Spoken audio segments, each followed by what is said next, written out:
Opa, parece que estamos ao vivo. Não sei se eu consigo ver ou ouvir alguém aqui. Estou falando com o pessoal da campus. Estamos ao vivo, então. Bom, pessoal aqui da produção, como é que a gente pode fazer? Posso ir? Posso começar? Muito, muito, muito obrigada. O pessoal está me desejando boa palestra aqui. Gente, eu já percebi que hoje vai ser com emoção, viu? Porque o computador parou de funcionar 10 minutos antes de entrar aqui ao vivo, então eu já fiquei, nervosa, preocupada, mas conseguimos fazer o bichinho ressuscitar.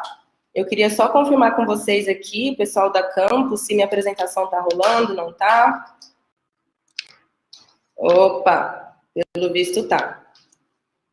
Bom, gente, posso? Pessoal da produção, posso ir? Eu tô achando muito chique falar pessoal da produção. Mas, enfim. Eu vou lá. Queria só fazer um pedido para vocês, como eu estou compartilhando duas telas aqui, se por acaso aparecerem perguntas e tal, e eu não estiver conseguindo ver, se vocês puderem me mandar aqui no chat privado, o pessoal da campus, eu já agradeço muito, muito. Tá bom? Beleza. Gente, então vamos lá, né? Vou até dar uma respirada aqui, porque agora parece que tudo aconteceu, mas vamos conversar um pouquinho. Bom, hoje a gente vai conversar e trocar uma ideia do que eu sei, do que eu vivo e do que eu faço, que é a minha atuação no mercado de segunda mão, é o que eu trabalho hoje, e falar um pouquinho de como esse mercado evoluiu.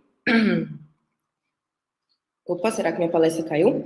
Como o mercado evoluiu, qual foi a minha trajetória dentro desse mercado também, e cruzar isso com a história da indústria fast fashion também.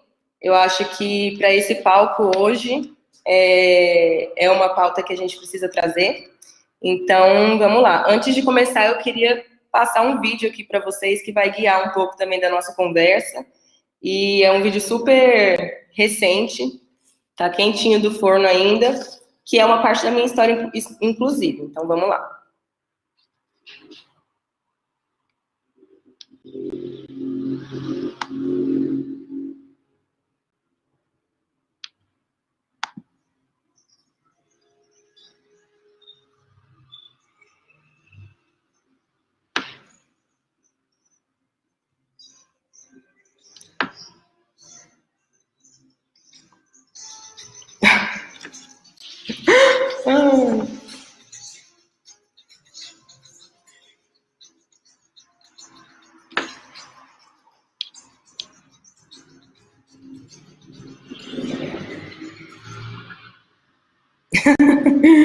Ai, gente. Bom, o pessoal falou que o vídeo não rodou muito bem, mas eu tava aqui morrendo de rir dele, porque toda vez que eu vejo esse vídeo, eu morro de rir, principalmente por causa da TT, a minha filhinha que aparece aí no vídeo dançando bem bonitinha.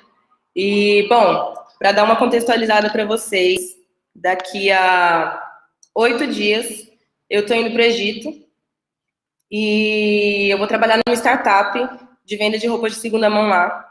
E, bom, é uma coisa super recente para mim. Estou muito animada por isso. E, claro, isso tudo aconteceu por conta de toda a minha trajetória aí dentro desse mercado. Então, bom, deixa eu começar me apresentando para vocês. Eu sou a Carol, tenho 28 anos. Eu sou mãe da TT. TTzinha fez 6 anos anteontem. TT também faz parte dessa história. Eu sou dona do DB, uma das sócias do DB, que é um brechó aqui de Brasília, um espaço colaborativo, um espaço para marcas autorais, um marketplace de marcas autorais também. A gente atua online, a gente tem um ponto físico. E, bom, somos das sócias do DB. E, futuramente, daqui a 8 dias, eu vou estar na Daira também. Essa é a logo da Daira, que é essa startup, e lá eu vou atuar como desenvolvedora de negócios.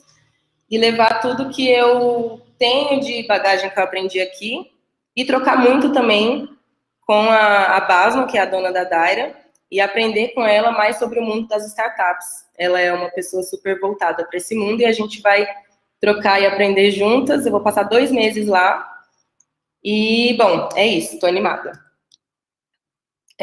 Para contar a minha história, eu não posso deixar de passar por três momentos aí dentro da minha trajetória. Primeiro, o que eu vivi, o que eu acompanhei e informações e dados da indústria de fast fashion. A mesma coisa sobre o mercado de segunda mão, que é onde eu atuo hoje. E eu vou falar tudo isso cruzando com a minha história de vida, que é para a gente deixar mais próximo da nossa realidade também. Então, é isso. Bom, vamos lá. Dentro dessa história, eu vou passar e contextualizar e contar um pouquinho de tudo que estava acontecendo nesses 3 mundos aí. Então, estamos em 2014. Nossa, parece que foi ontem, né? 2014, a minha vida estava uma montanha-russa cheia de emoções e o mundo também. Tinha muita coisa acontecendo dentro das 2 indústrias de fast fashion e uma indústria, a conscientização do mercado, né, de segunda mão e dos impactos dessa indústria fast fashion, ela estava ganhando muita luz. Nesse ano de 2014, não sei se vocês vão se lembrar, mas foi o ano que abriu uma das maiores redes de fashion do mundo, que é a Forever. Eu não sei se vocês lembram como é que foi aqui no Brasil, mas assim, trouxe até uma imagenzinha para lembrar para vocês como foi uma loucura dentro dos shoppings do Brasil, né? Inaugurou em São Paulo, inaugurou em Brasília, os shoppings tinham que se organizar, era muita gente querendo consumir o que a Forever tinha para oferecer, que eram produtos com apelo de moda, com apelo fashion, preços baratos, e muito volume, muita roupa. Então, assim, foi de fato uma loucura. No ano seguinte, essa mesma rede faturou 4 bilhões de reais, é muito dinheiro. Para faturar 4 bilhões de reais vendendo produtos baratos, você tem que produzir muita roupa. Isso é muito descarte, né? Isso é muito uso de recurso natural. Mas era isso, era moda, né? Era o que as pessoas queriam consumir. A gente não falava tanto dos impactos disso. Mas, em compensação, nesse mesmo ano, em 2014, foi quando começou esse movimento do Fashion Revolution no Brasil. Só para dar uma contextualizada, esse movimento é um movimento de conscientização dos impactos da indústria da moda. Então, em 2013, um prédio desabou em Bangladesh, matou mais de 1.000 pessoas. E esse era um prédio que funcionava uma confecção de roupas para grandes marcas da indústria, marcas como a Primark e outras marcas que mandavam suas produções para países mais pobres, para eles poderem usar de uma mão de obra barata. Esse prédio já estava numa situação super perigosa, né, ali para quem estava trabalhando, e ele desabou. Isso foi um escândalo muito grande, foi quando a gente começou a perceber o que estava envolvendo, né? O que a indústria da moda movimentava e os impactos disso e o preço, né, real de tudo aquilo, porque uma peça tão barata custava tanto da vida de outras pessoas, né? Então, em 2014, tudo isso estava acontecendo e na minha vida também estava acontecendo muita coisa. Eu estava ali, tinha acabado de descobrir que eu estava grávida. Eu tinha 22 anos, na época eu estava cursando administração, tinha já cursado um curso de moda, parei o curso, e aí eu fui cursar administração, passei por várias coisas ali, várias experiências de trabalho, e a minha última experiência, antes de descobrir que eu estava grávida, foi na Câmara dos Deputados. Dias depois que eu descobri que eu estava grávida, ali em 2014, eu fui demitida da Câmara dos Deputados, graças a Deus, assim, com todo respeito, mas aquele lugar não era para mim mesmo. E aí fiquei assim, né, com a TT,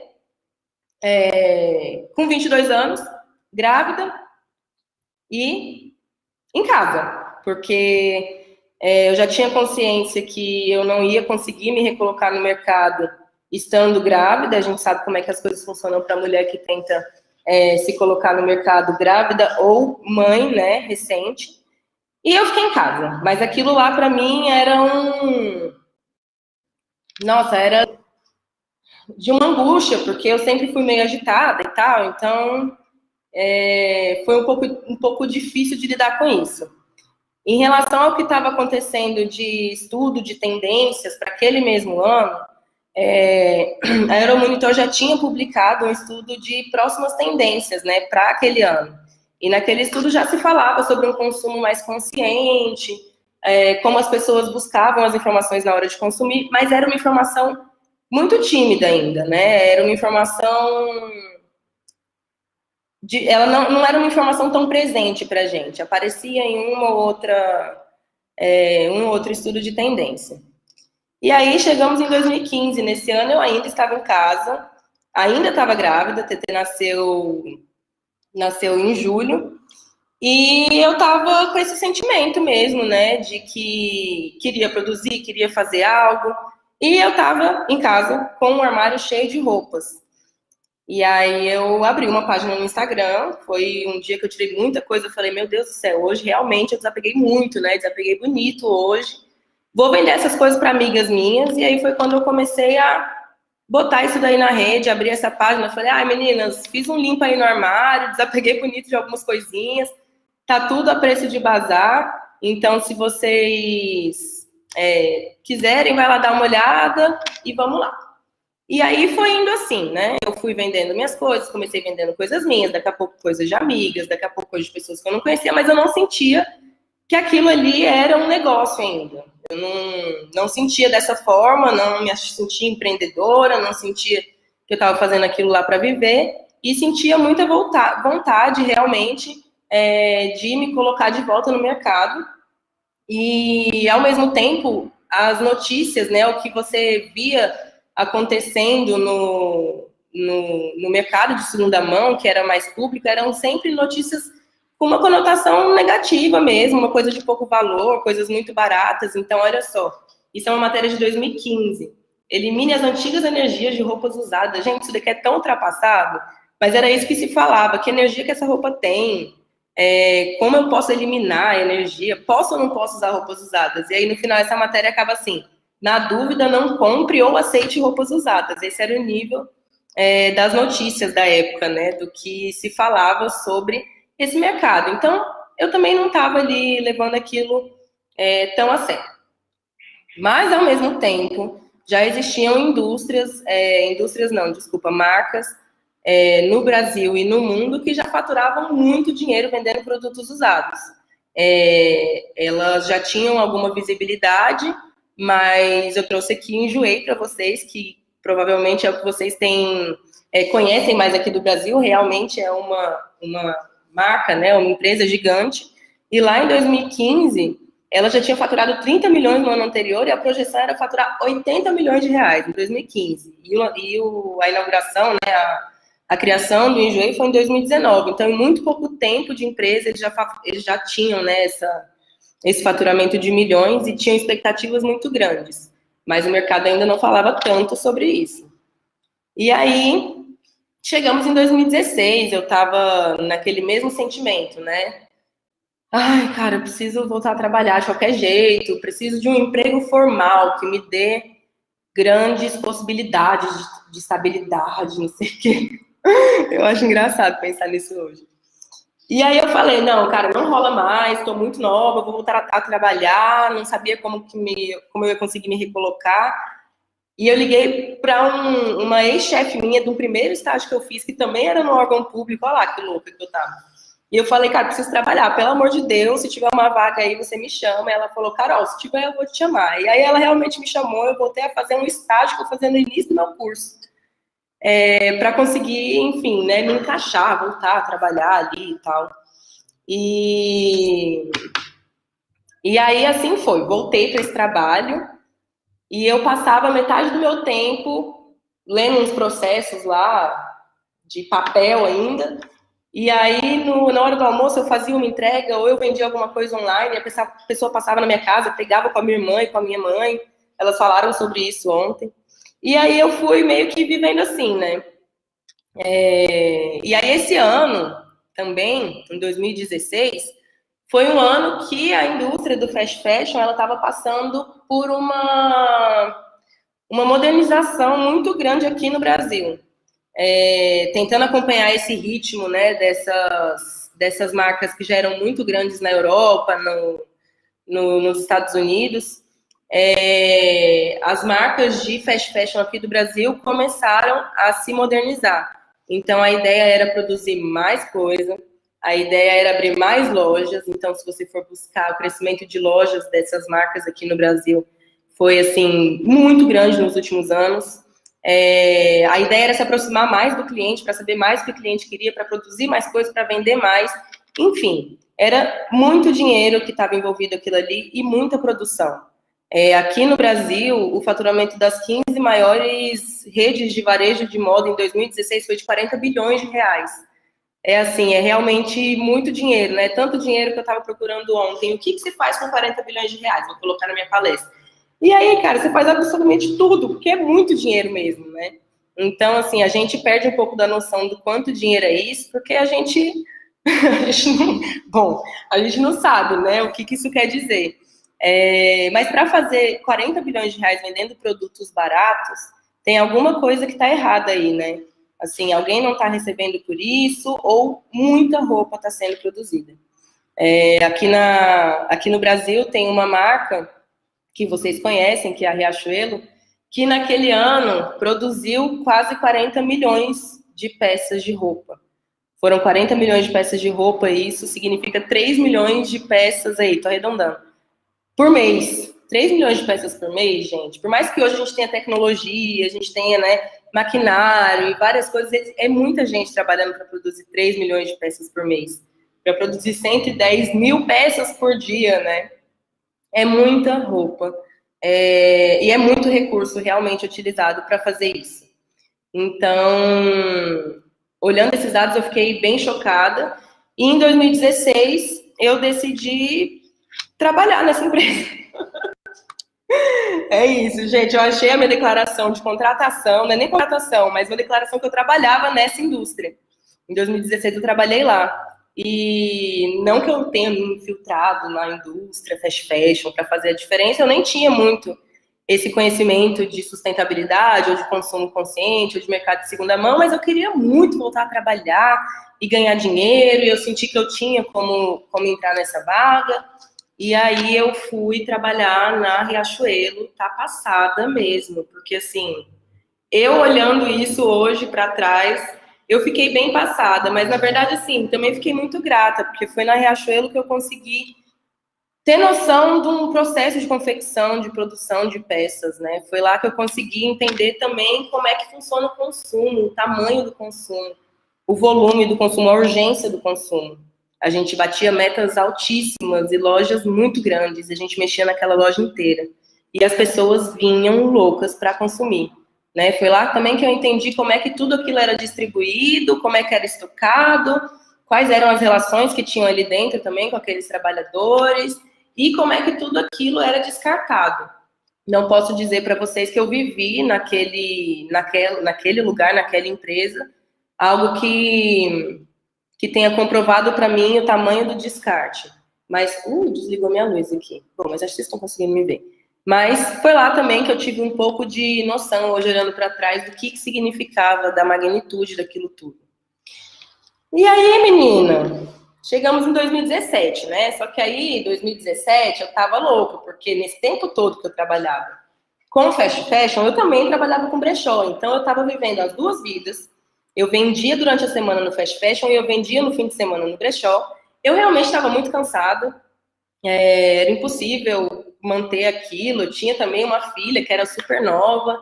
Então, aquilo ali, para mim, acabou ficando meio insustentável mesmo. Eu fiz uma brincadeirinha aqui para a gente falar sobre isso, né? Um conceito de sustentabilidade. Para mim, naquela época, não dava mais para seguir as duas coisas.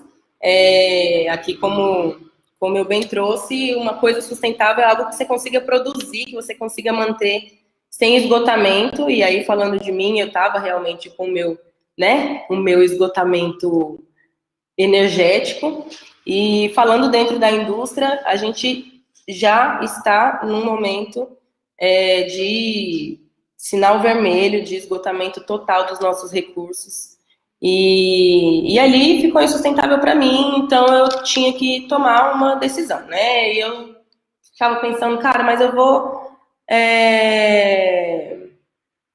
eu vou sair dessa indústria de fast fashion, que tem estabilidade, tem muito emprego, tem dinheiro. Eu via muita gente ganhando dinheiro naquela indústria. Era realmente muito cansativo, mas aquilo ali me dava, né, uma estabilidade e tal.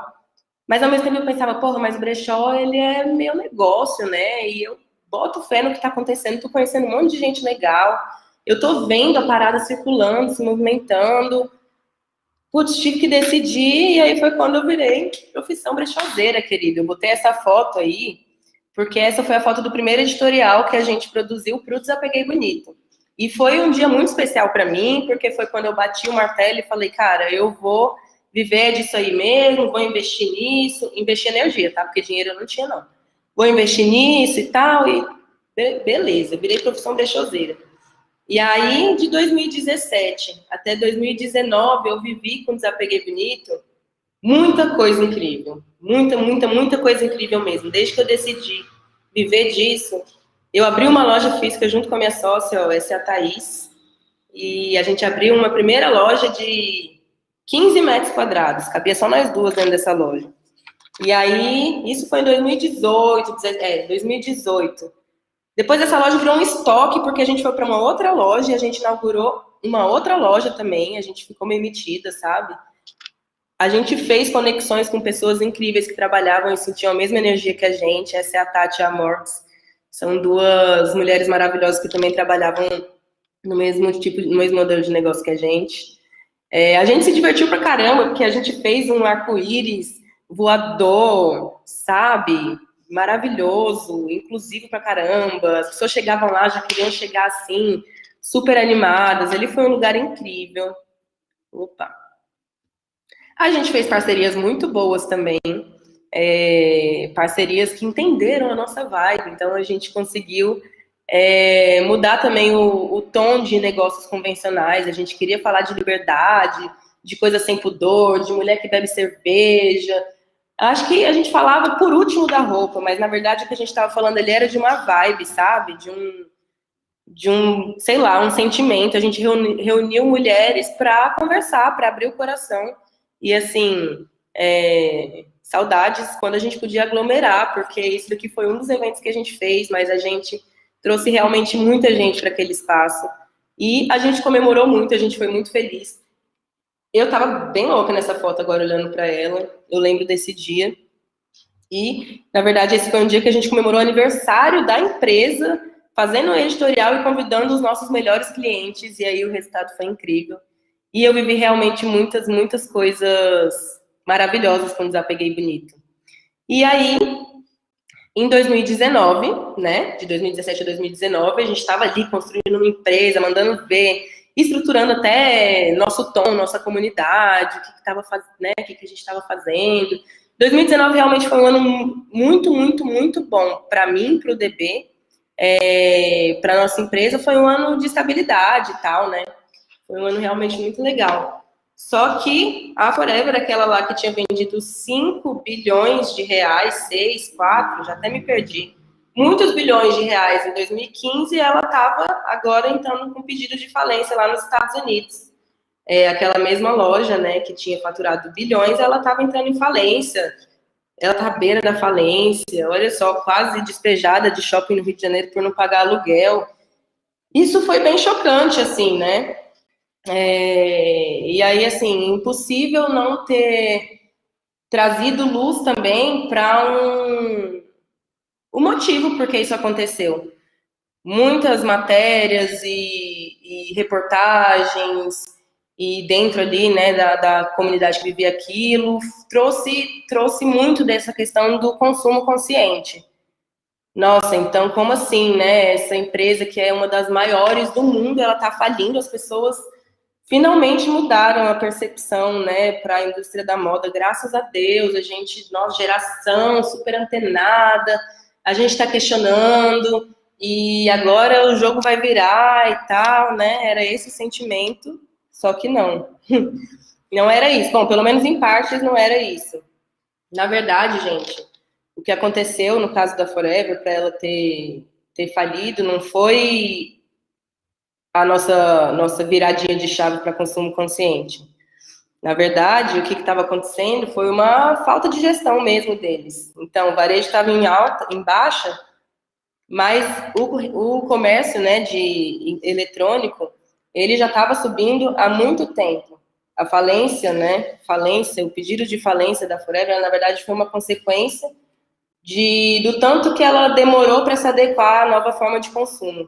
Aqui no Brasil, só em 2019 foram 17 bilhões de reais faturados na indústria digital, né? De venda digital do varejo. Então, assim, as pessoas não estavam consumindo menos, na verdade, elas estavam consumindo mais, só que elas estavam consumindo de forma mais fácil. E aí o e-commerce veio e deixou um pouco, né, dessa falsa sensação do consumo consciente. O que está acontecendo, na verdade, é o plano perfeito, né? As pessoas agora, elas compram da casa delas, elas compram o horário que elas quiserem, elas recebem em casa, elas não estão sendo observadas, elas estão gastando muito mais, e é muito fácil, e é muito rápido, e chega no dia seguinte. Então, assim, na verdade, era pior do que a gente imaginava, entendeu? E aí, isso realmente é muito perigoso, fora a quantidade de lixo e de descarte que se produz quando você vende tanto online, né, à distância. É muito lixo de plástico, muito papelão, é muito papel para emissão de nota fiscal. A reciclagem realmente não está dando conta de acompanhar esse ritmo, e isso é uma coisa muito, muito, muito perigosa para a gente. Aí chegamos em 2020, né? 2020 também, menina. A gente estava ótimo, porque a gente já tinha passado 2019, ano de estabilidade, né? 2015, crise. Passamos de 2015. Aí 2018, votação, não sei o quê, o pessoal segurou um pouco de dinheiro também. Aí 2019, estabilidade, 2020 a gente falou assim, é o ano de brilhar, né? E realmente, assim, 2020 eu comecei o meu ano maravilhosa, porque foi lá em 2020 que eu já tava com essa vontade de trabalhar fora e tal, não sei o quê.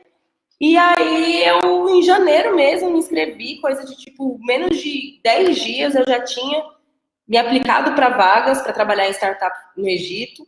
Eu já tinha feito entrevista, já tinha feito teste, já tinha passado, já tinha assinado contrato e já ia no meio do ano. Eu tava assim, 2020 é o meu ano, entendeu? E pro DB é a mesma coisa. Em 2020, a gente faturou no carnaval, que a gente descobriu depois que o carnaval é o nosso segundo Natal, mais que o dobro do que a gente tinha faturado no ano anterior. Então a gente estava assim, esse ano a gente vai brilhar, a gente vai expandir, a gente vai se mudar daqui. Essa loja tá pequena, vamos dominar o mundo, vai ser incrível.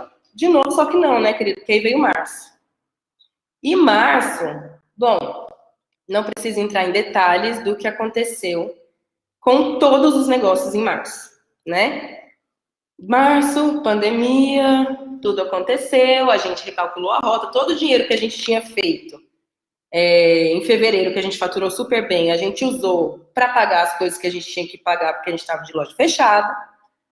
E no mês de abril, Desapeguei Bonito faturou R$ 400. Eu vi essa informação essa semana e eu fiquei meio chocada, mas foi, a gente faturou R$ 400. A gente tinha medo de abrir, a gente tinha medo de vender online, a gente não tinha site ainda.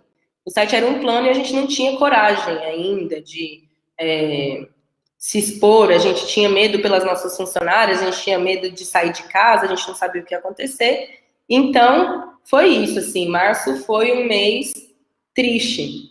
Em compensação, óbvio que para a indústria do varejo online do Brasil, foi lindo, brilhou, né? Lógico.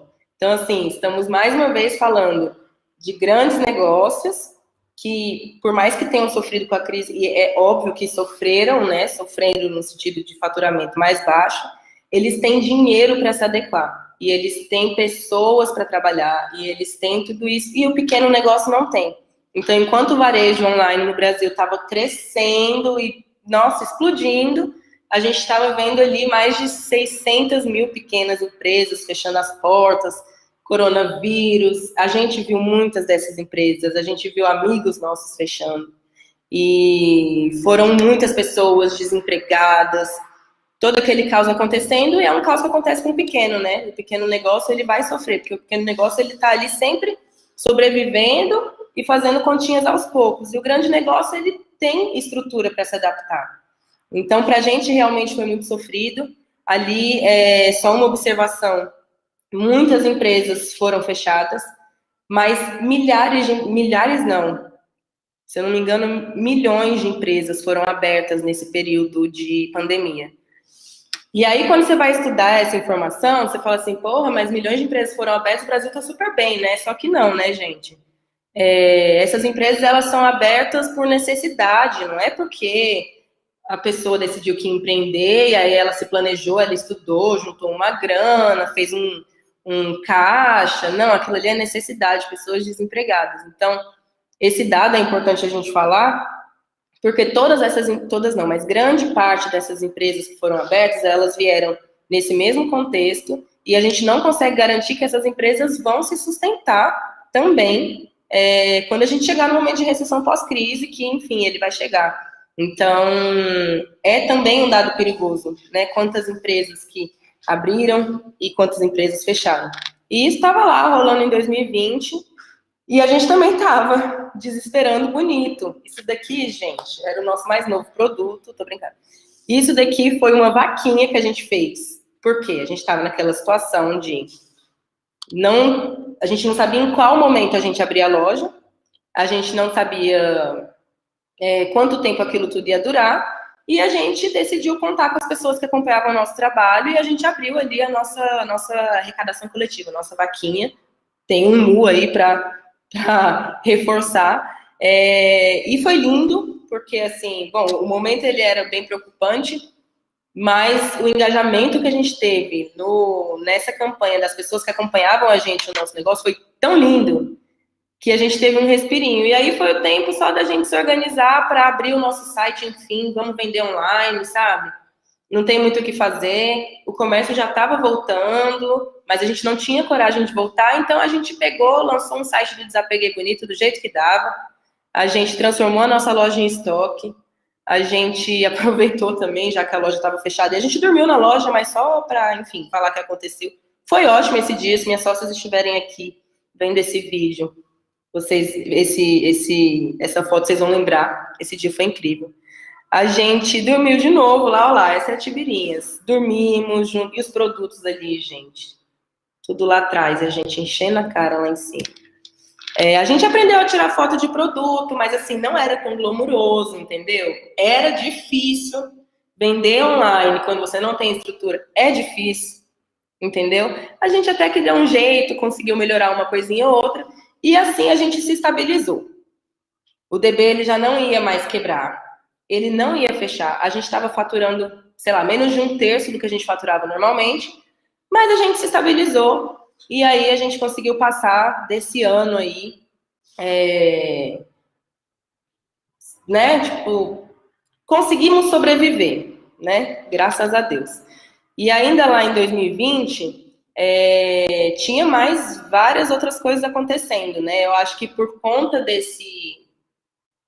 dessa pandemia, que ninguém esperava, as pessoas finalmente estavam em casa, olhando para dentro. E aí, assim, aqui eu realmente sinto que a percepção mudou, sabe? E mudou mesmo. E eu tô falando isso com conhecimento de trabalhar nisso. As pessoas estavam em casa, elas estavam olhando para dentro, elas estavam percebendo que, putz, a gente realmente não precisa ter tudo isso que a gente tem, sabe? Tinha muita informação sobre como consumir melhor, sobre o que você quer consumir mesmo, né? Tipo, o que para você realmente faz sentido consumir. E aí, por isso também, o nosso negócio, ele deu uma deslanchada legal, eu diria, né? Então, assim, isso que é uma prática que já acontece há alguns anos no exterior, começou a acontecer aqui no Brasil. Então, essas grandes redes de fast fashion, agora elas estavam fazendo parcerias com a gente, porque é uma agenda, né? É uma agenda de sustentabilidade, levantar essas bandeiras dentro dessas empresas de fast fashion.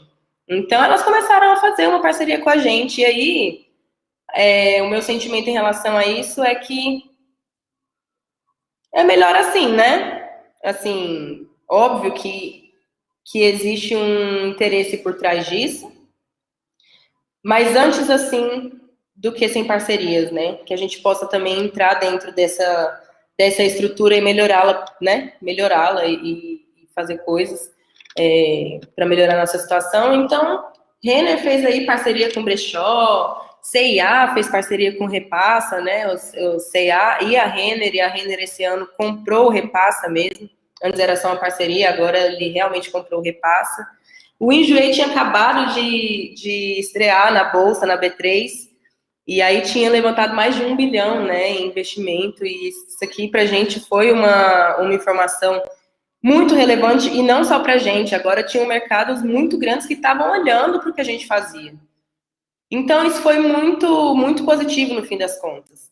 E aí é como se, assim, veio uma maré de sorte, de otimismo no final de 2020, a gente está aqui ainda no final de 2020, nem chegamos nesse ano.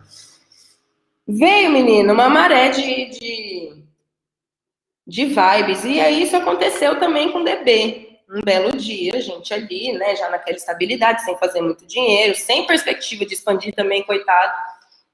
A gente já tinha tentado, né, uma linha de crédito que foi lançada, e aí eu acho que alguns de vocês também devem saber, uma linha de crédito que foi lançada para ajudar pequenos negócios na crise. Era um dinheiro realmente barato, um dinheiro que a gente não tinha visto antes em mercado, e era realmente uma manobra para dar um jeito na economia, e muitas empresas tentaram essa linha. A gente tentou essa linha, e a gente não tinha conseguido. Na verdade, a gente não chegou nem perto disso.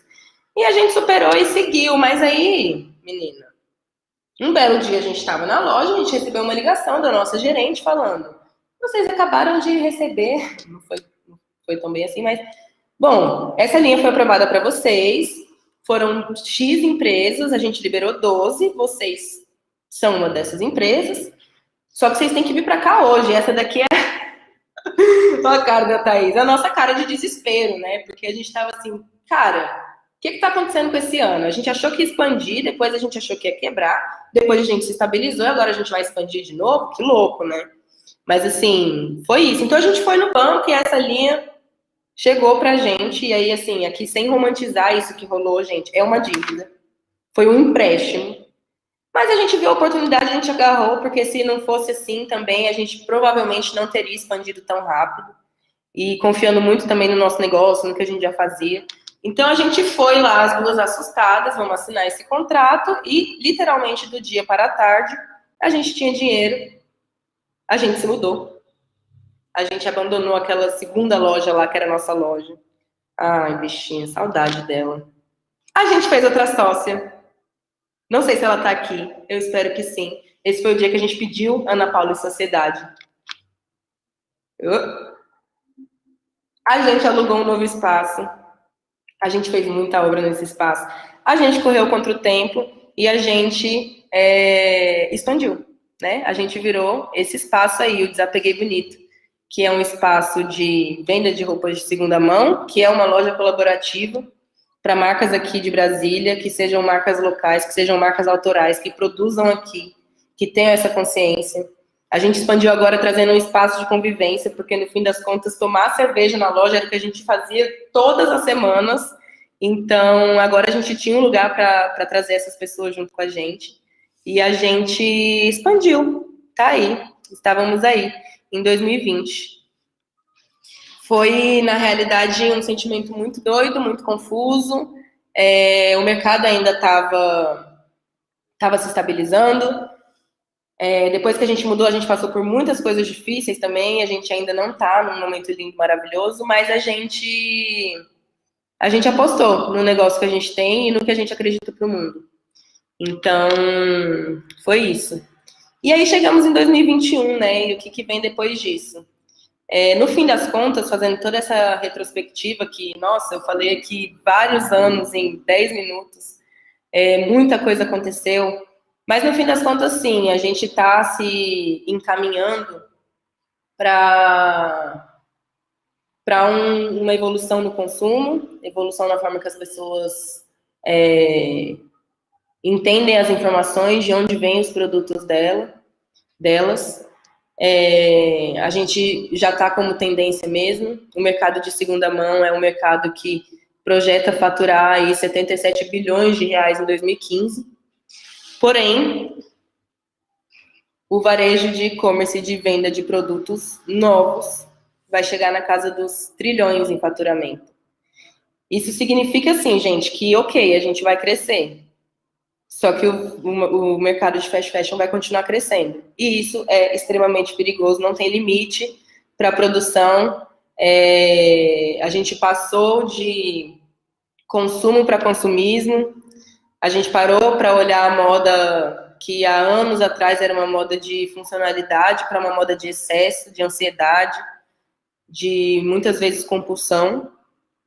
E a gente não faz cálculo nenhum de recurso, né? Por mais que as empresas tenham agendas de sustentabilidade, a gente não tem mais para onde correr ou de onde tirar. Eu não sei se vocês conhecem o relógio do clima. É um relógio que calcula quando é que a gente vai entrar em colapso. E aí eu tirei esse print hoje de manhã. Basicamente, daqui a 6 anos a gente vai entrar em colapso, só que até 2025 o varejo de e-commerce quer faturar 3,4 trilhões de reais. E aí não dá para entender como é que essa conta é feita. E aí não tem resposta diferente para o que a gente realmente precisa fazer. O que a gente precisa fazer daqui para frente não é consumir diferente. A gente precisa parar de consumir o que a gente não precisa. A gente precisa consumir menos. No fim das contas, aquela minha possibilidade de trabalhar fora, de ir para o Egito trabalhar, ela acabou sendo cancelada em 2020. Depois da pandemia, tudo aquilo lá foi cancelado. E a minha vaga se perdeu quando eu voltei a procurar, ela tinha se perdido.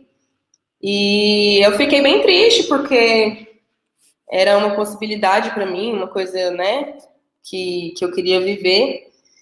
Só que no início desse ano eu voltei a buscar vagas. E aí, seja lá o que, né, aconteceu, eu voltei a buscar vagas no Egito. E aí esse ano eu me conectei com essa pessoa aqui.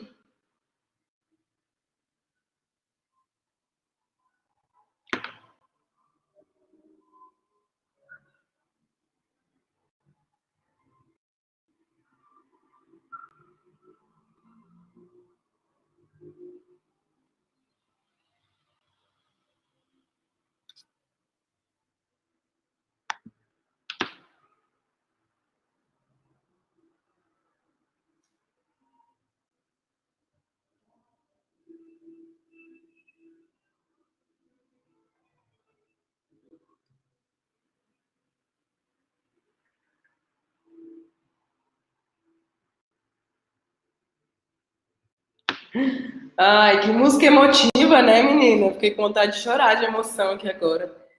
Mas, bom, essa que vocês viram aí no final do vídeo é a Basma. Eu vou trabalhar com a Basma. A Basma é CEO da Daira. Essa é a logo da Daira. E eu tô indo agora, na semana que vem, na quarta-feira, para trabalhar com ela. E, no fim das contas, a minha vaga que tinha se perdido foi a melhor coisa que podia ter acontecido, porque foi por causa dela que eu encontrei essa vaga de uma empresa que faz exatamente o que eu faço aqui no Brasil, só que no Egito. E eu tenho certeza que essas coisas não acontecem por acaso.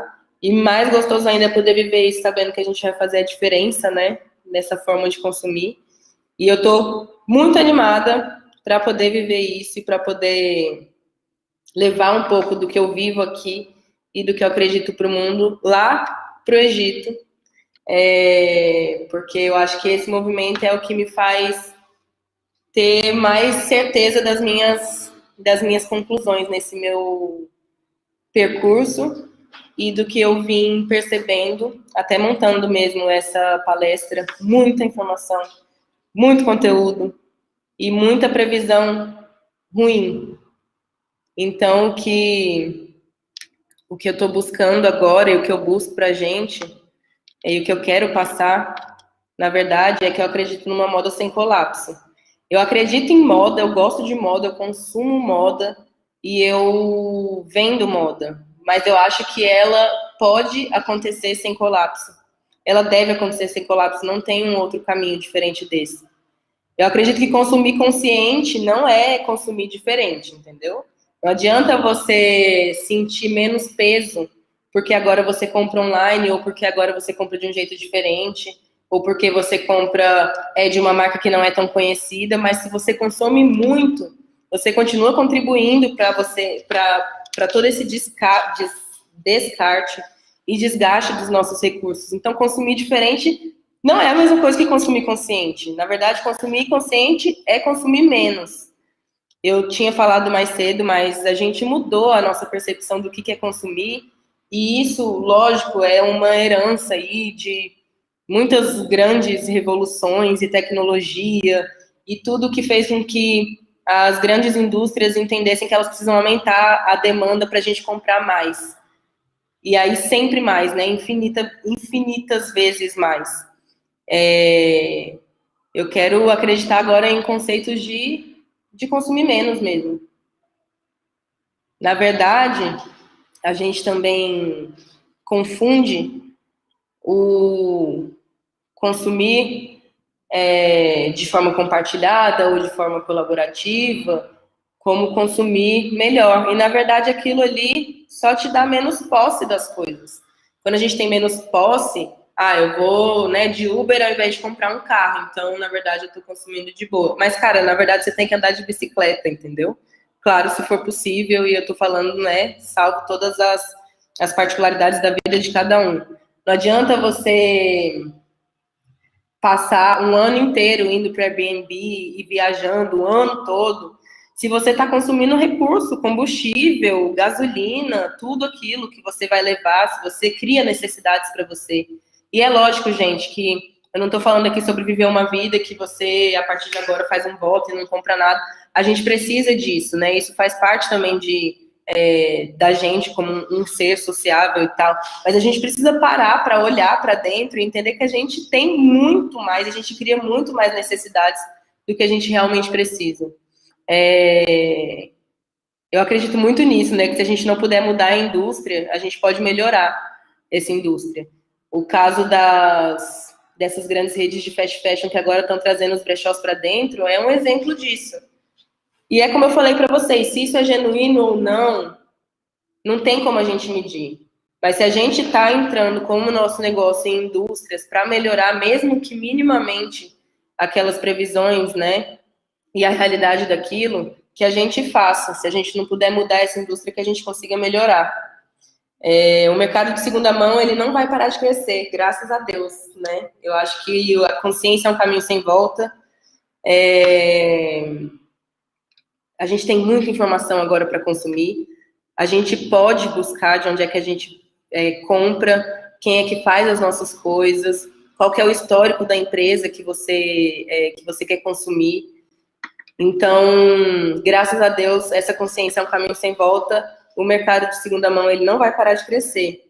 O negócio é que o mercado de fast fashion também não vai parar de crescer. Então, se você tiver que comprar, aprenda a comprar, compre melhor. A próxima tendência de moda, porque, né, cada semana alguma coisa nova é lançada. Só que a próxima tendência de moda, ela já existe há anos. Essa moda é cíclica, isso é uma coisa que a gente já sabe há muito tempo. Então, você não precisa comprar uma coisa nova cada vez que a tendência mudar. Na verdade, você pode até parar para olhar um pouquinho para dentro para entender se aquilo que é tendência realmente é o que você gosta, porque às vezes não é. Então, na hora de comprar tendências, só, né, vale a pena lembrar que ela já existe há muito tempo. E a roupa que você quer ter, ela já existe no mundo. E ela não vai sumir e ela vai demorar muito para acabar. A gente não precisa de mais do que a gente já tem.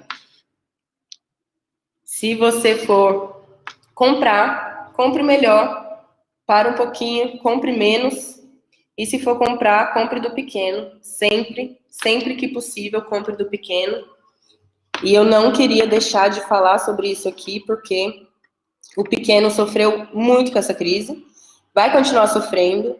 A gente não tem condição de competir com indústrias gigantes, mas é a gente que faz esse Brasil girar, né? São os pequenos negócios, são os microempreendedores, são pessoas autônomas, são as pessoas que mais sofreram na hora que o negócio apertou. Então, se você for comprar, compra melhor e compra do pequeno. Lembra disso. tá bom? Muito, muito, muito obrigada. Estou muito feliz de estar palestrando aqui hoje. Acho que agora eu estou um pouquinho mais tranquila, porque, como eu falei para vocês, eu passei grandes emoções aqui, agora. Quase matei meu namorado, coitado. E o computador, né, ligou. Então eu vou falar para vocês o que eu gostaria de ter falado no início. Bem-vindos, tô brincando. Bom, estar aqui hoje significa muita coisa para mim. Eu estou passando por um momento muito especial na minha vida profissional e eu estou fazendo o que eu acredito para o mundo. Então, obrigada, né? Obrigada pessoal da Campus aí. E, bom, esses são os meus links. Meu link do DB, link da Daira e o meu LinkedIn. Conectem-se comigo, vamos conversar. E, bom, acho que é isso. Se alguém tiver alguma pergunta, me falaram aqui que tinha 8 minutinhos para encerrar. Já deve ter passado um pouquinho disso. Também, se alguém estiver mandando pergunta, eu não estou conseguindo ver. Agora tem 3 minutos, a Ana Paula falou. Ana, se alguém tiver mandado algo, você me avisa. Se não tiverem mandado nada, também tá tudo bem, entendeu? E se quiserem conectar, entrem aí nas redes, conheçam o DB, gente. Valorizem pequenos negócios. E é isso. Matheus, me falaram que eu não podia fazer live tomando bebidas alcoólicas, então assim, eu fiz certinho. Mas agora eu vou tomar uma cerveja geladinha. Então é isso, gente. Vou aproveitar aqui que tá encerrando. De novo, agradecer vocês. E valeu, gente. Valeu, valeu, valeu. Boa noite para vocês e beijo. Comprem do pequeno, hein? Sério, gente, pelo amor de Deus. Porque eu não me maquiei inteira para você não comprar do pequeno. Chama nós. Apenas elogios. Ah, Matheus. Tô brincando. Gente, é isso. Como é que eu desligo?